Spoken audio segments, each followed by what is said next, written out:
கடவுளும் நீயும் ஒரு தாய் பிள்ளை இருவரும் தனி மறந்தானே. அவனுக்கும் உனக்கும் அன்னை இல்லை, அதனால் ஓரினம் தானே.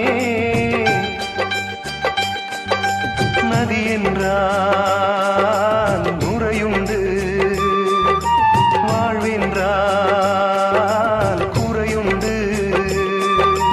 ஐப்பசி வந்தால் அடைமழை காலம், சிலராயுள் முழுதும் ஐப்பசி